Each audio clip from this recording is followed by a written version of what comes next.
Good morning, Meshach. It's February 1st, and after like 3 hours of moving lamps around my room, I finally have the lighting good enough that you can see my face. Today is our first day of classes, and I'm quite mixed about it. On the one hand, I'm happy to be back at school, I'm optimistic about how my classes are going, and I'm really excited to learn the things that I'm supposed to be studying this semester. But on the other hand, I've had a pretty awful few semesters here, and I'm really hoping that the stress and confusion and frustration of this semester doesn't get overwhelming. In thinking about the semester ahead of us, I also got to thinking about the discrepancy between education and schooling.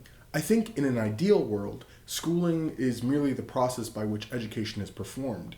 But unfortunately, in my experience and in my research, I've discovered that school has become something a little bit more sinister. See, in a world where the world's knowledge is available to everyone, it doesn't take a schooling institution to create a well-rounded, educated, capable person. No, in modern times, all it takes is a dedicated person and the internet.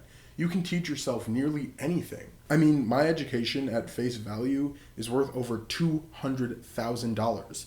And frankly, it's not worth that. But let's not get hasty. There's good reason why people attend college. Why I attend college, and it's not just so I can get a job. Although it's true that people who earn a college degree will earn over $1 million more than people who earn just a high school degree over the course of their lifetimes, I would not encourage you to rush off to college if a job is all you want. There are lots of job paths that don't require a degree. Plus, I'm willing to bet that a college degree is going to become much less of a talking point in job negotiations in the near future. So if college isn't only to educate yourself and it's not to get a job, then what's it for?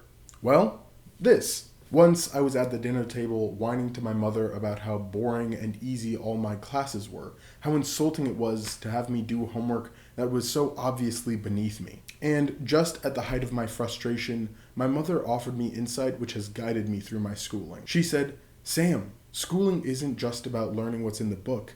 It's about learning to deal with frustrating paperwork and frustrating people. It's about learning to schedule things, schedule classwork, but also schedule time to hang out with your friends and have fun." She explained that school isn't just preparation for the real world, it is the real world. Look, I'll be the first to say that college is not a perfect institution. It's messed up, it serves as a class barrier to the poor, it drives many young talents away from education, it confuses, it frustrates, it's not always fun, it's not what it's sold to be. But I think if you're doing it right, not only do you get some book smarts, not only do you get the job, but you also get to have some fun and make some friends along the way. This shelf behind me is largely dedicated towards trinkets and objects and notes that I wouldn't have gotten if I weren't in college. And although I know college isn't the only way to do it, and that connections are made all throughout life, I think that college often facilitates unlikely friendships like ours. Look, I am sure that I will go back to hating on college soon, but until then, I'm cautiously optimistic. So, happy first day of school, Meshach. Here's to learning, not by the books. Meshach, I'll see you tomorrow.